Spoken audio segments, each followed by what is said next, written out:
sejak munculnya COVID-19 yang menyerang Indonesia sejak awal bulan Maret dan sejak bulan Mei 2020, Kepolisian Republik Indonesia menyebut terjadi kenaikan angka kriminalitas di tengah pandemi. Berdasarkan data statistik kejahatan Polri, terjadi kenaikan sebesar 7,4% tingkat kriminalitas terhitung sejak awal bulan Mei. Tentu hal ini sangat mengganggu kenyamanan dan keamanan masyarakat. Terjadinya kriminalitas munculnya jika masyarakat tidak mematuhi aturan yang ada di masyarakat. Ada 5 tingkat kriminalitas yang terjadi di Indonesia. Yang pertama, di Indonesia sangat banyak masyarakat yang menderita kemiskinan. Dalam kehidupan sehari-hari, dari ciri-ciri kriminal adalah alasan kemiskinan. Sangat seringkali dilontarkan sebagai temeng dan pembenaran dari setiap pelaku kriminal yang tertangkap dan berharap mendapat keringanan dari jeratan hukum. Kriminalitas yang dilatar belakangi kebutuhan ekonomi ini memang paling terjadi ketika masyarakat terdesak oleh kondisi sulit selama pandemi.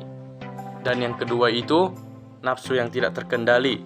Ketika individu menggebu-gebu untuk mendapatkan sesuatu, beragam cara rela ditempuh untuk memenuhi nafsu tadi, bahkan dengan menghalalkan segala cara.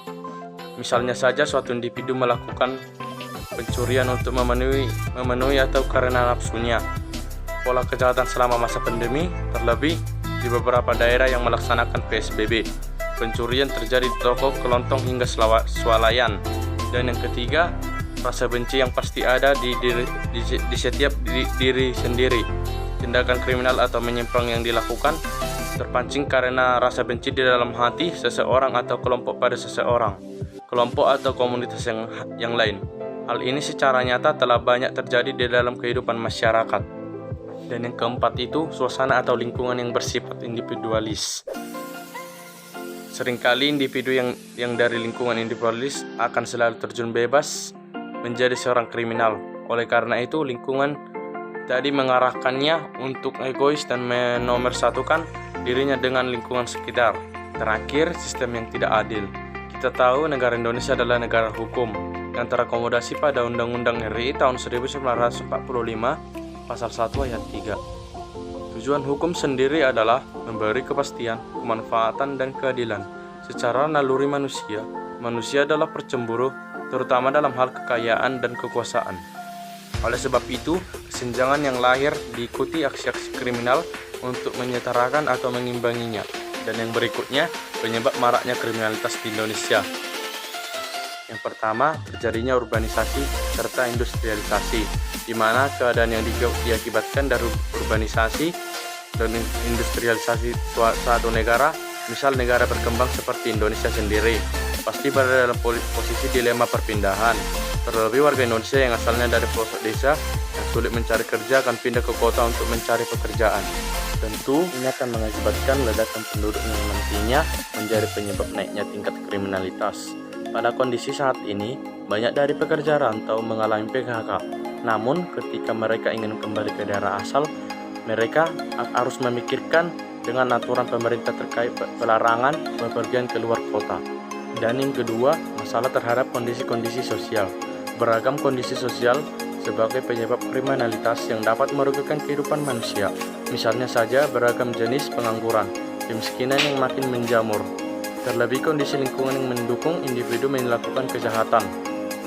Kesenjangan sosial juga tekanan mental serta adanya rasa kebencian terhadap seorang individu. Dan yang ketiga yaitu moral dan karakter.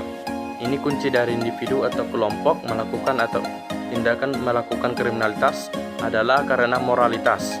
Dalam hal ini, kriminalitas terjadi bukan karena ada celah, namun dari penilaian baik atau buruk dari seseorang. Ketika seseorang tidak bermoral atau amoral, maka dirinya tidak memiliki nilai positif di mata manusia lainnya. Jika hal ini dibiarkan terus-menerus, maka akan semakin menumbuhkan berbagai kriminalitas lainnya. Dan yang keempat, degradasi mental yang terjadi di dalam seseorang. Penyebab ini lahir dari tingkat stres, depresi, serta tidak menemukan tempat yang melampiaskan rasa kesal. Hal itulah yang membuat seseorang melakukan kriminalitas supaya meredam degradasi mentalnya. Dengan kata lain, tindakan itu adalah wujud katarsisnya. Istilah katarsis diungkapkan oleh Sigmund Freud yang berarti pembersihan, penyucian diri, yang pada maksudnya merujuk pada pelepasan diri dari ketegangan. Dan yang terakhir, tingkat pendidikan yang rendah. Pendidikan yang masih mahal sampai saat ini juga belum menjamah sebagian masyarakat, menyebabkan terjadinya kriminalitas. Hal ini karena mereka tidak memiliki pendidikan sehingga sulit untuk mendapatkan pekerjaan. Akan tetapi, di berbagai kasus, pendidikan yang tinggi pun tidak menjamin seseorang untuk tidak melakukan tindakan kriminal. Umumnya mereka juga memiliki jabatan tinggi. Jenis kejahatan ini disebut istilah white collar crime. Nah, yang menjadi pertanyaan bagi kriminalitas di Indonesia sejak pandemi COVID-19 ini adalah yaitu bagaimana cara mengentaskan kriminalitas tersebut. Nah, ada 10 jawaban yang menjadi jawaban bagaimana cara mengentaskan kriminalitas tersebut. Yang pertama itu tindakan tegas dari aparat hukum. Salah satu upaya untuk menekan tindakan kriminalitas adalah dengan cara membuat pelaku menjadi jera. Formula yang tepat adalah dengan cara memberi hukum yang tegas bagi pelaku seperti dalam akibat agresi militer dalam integrasi nasional. Oleh sebab itu, diperlukan ketegasan dari aparat hukum. Tentunya Indonesia adalah negara hukum sehingga segala sesuatunya yang berlandaskan dan didasarkan pada hukum. Dan yang kedua yaitu tidak ada tebang pilih. Tebang pilih yang dimaksud adalah kondisi di mana hukum tidak berlaku sama rata kepada setiap orang sebagai contoh kejahatan kerah putih. Mereka yang memiliki jabatan serta uang cenderung kebal hukum. Inilah yang kemudian memunculkan stigma hukum Indonesia seperti runcing ke bawah dan tumpul ke atas. Bahkan juga banyak yang menilai bahwa hukum Indonesia dapat dibeli. Meskipun tidak bisa mengabaikan fakta ini, tentunya ini merupakan tugas dari pemerintah dan aparat penegak hukum. Bagaimana menjadikan hukum sama rata bagi semua orang dan semua kalangan tanpa memandang jabatan ataupun strata sosial. Dan yang ketiga, menciptakan lapangan kerja sebanyak-banyaknya. Cukup miris memang saat kita mendengar seorang pencuri makanan karena tidak memiliki kemampuan untuk membeli makan. Padahal makan merupakan salah satu kebutuhan primer manusia. Hal ini menunjukkan bahwa faktor ekonomi sangat memberikan pengaruh seseorang untuk dapat melakukan tindakan kriminal sebagaimana dalam pasal perjudian online. Oleh sebab itu, salah satu cara untuk dapat mencegah tindakan kriminal adalah dengan memberikan lapangan pekerjaan. Dengan adanya pekerjaan, maka setiap orang akan bisa memenuhi kebutuhan hidupnya. Mereka yang memiliki penghasilan tetap pasti tidak akan memiliki pemikiran untuk melakukan tindak kejahatan demi uang. Dan yang keempat, tidak ada perbedaan perlakuan berdasarkan tingkatan ekonomi. Cara mengatasi kriminalitas selanjutnya adalah dengan menghapus perbedaan perlakuan terhadap seseorang berdasarkan ekonominya. Budaya di Indonesia secara umum memberikan perlakuan yang berbeda kepada orang berdasarkan tingkat ekonomi dan jabatannya seperti contoh kejahatan korporasi. Tentunya hal ini adalah fakta, sebab Anda sering menyaksikan bagaimana seseorang berlaku kepada orang yang dianggap kaya dan dianggap tidak memiliki perekonomian yang baik. Selain itu, terkadang mereka yang merasa mampu dan kaya cenderung menyepelekan kelompok yang lemah. Inilah yang kemudian dapat memicu timbulnya tindakan kriminalitas. Dan yang kelima, menggerakkan roda perekonomian terutama ekonomi kerakyatan. Salah satu fungsi pemerintahan dalam upaya mencegah kriminalitas adalah dengan menggerakkan roda perekonomian kerakyatan. Dengan demikian, semua orang akan memiliki kesempatan yang sama untuk bisa berusaha, mendapatkan penghasilan yang memperbaiki kondisi ekonomi. Tentu saja hal ini bersinergi dengan kemauan dari individunya sendiri. Jika mereka ingin memperbaiki keadaan dan menjauhkan diri dari potensi tindakan kriminal, maka tentu mereka wajib bersungguh-sungguh sebagaimana dalam pasal perjudian online atau togel. Dan yang keenam, menjunjung tinggi norma dan agama di masyarakat. Salah satu syarat mencegah tindakan kriminal adalah dengan menjunjung tinggi norma di masyarakat. Tindakan kriminal merupakan tindakan yang melanggar norma di masyarakat. Tentunya dengan adanya upaya menjunjung tinggi norma dan nilai masyarakat, maka tentu upaya tindakan kriminalitas dapat dicegah. Selain itu, masyarakat Indonesia juga harus menyadari bahwa nilai agama dan norma di masyarakat merupakan bagian dari tradisi dan budaya. Tentunya hal ini merupakan alarm bagi kita untuk bisa membedakan antara perbuatan baik dan atau tidak. Dan yang ketujuh, jangan mudah terpancing emosi. Banyak tindakan kriminalitas yang dipicu karena emosi yang berlebihan.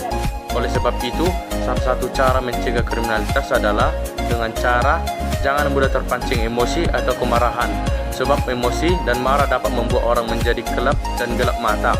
Dalam keadaan emosi tidak terkendali, maka seseorang dapat melakukan tindak kriminalitas secara spontan. Oleh sebab itu, jangan mudah marah dan terpancing emosi, sebab keadaan akan memburuk ketika Anda hanya mengedepankan kemarahan dan emosi. Dan yang ke-8, meningkatkan peran serta orang tua. Dalam hal ini, upaya mencegah tindakan kriminal juga dapat dimulai dengan meningkatkan peran serta orang tua, terutama kepada anak-anak. Sebab peran orang tua amatlah sentral dalam memberikan pendidikan dan pengarahan bagi Anda. Apalagi jika dipresentasikan, anak memiliki lebih banyak waktu di rumah ketimbang di luar rumah. Karenanya sangat tepat untuk kemudian menjadikan orang tua sebagai peran dominan, bisa memberikan pendidikan sekaligus pencegahan dalam tindakan kriminalitas. Dan yang ke-9, seleksi terhadap budaya ini masuk. Di era globalisasi dan era digital, kita akan begitu mudah mengakses segala informasi yang bisa berasal dari seluruh dunia seperti hukuman korupsi Cina. Tentunya hal ini dapat membuat budaya asing tidak sesuai dengan nilai di Indonesia yang kita masuk. Dan itulah kemudian pengaruh negatif dan buruk dapat mendorong seseorang untuk melakukan tindakan kriminalitas. Karenanya dibutuhkan proteksi diri dari diri sendiri untuk mencegah budaya negatif. Dan yang ke-10 atau yang terakhir, menentukan kerjasama yang solid antara aparat dan masyarakat dalam menjaga keamanan. Masalah kriminalitas bukan sekedar masalah sederhana sebagai pelanggaran jenis hak asasi manusia. Namun hal ini merupakan problem kompleks, di mana untuk mencegahnya dibutuhkan kerjasama dari berbagai pihak. Tentunya dalam hal ini, masyarakat dan aparat perlu membentuk kerjasama yang solid dalam upaya pencegahan yang preventif. Dengan demikian, maka peningkatan kriminalitas akan dapat ditekan. Cara mengatasi kriminalitas yang paling efektif dan ini menjadi upaya yang paling tepat dalam menekan angka kriminalitas yang masih saja tinggi angkanya. Selain itu, tidak waspada menjadi kunci agar kita tidak menjadi korban tindak kriminal. Sekian, saya jelaskan tentang kriminal yang terjadi di Indonesia.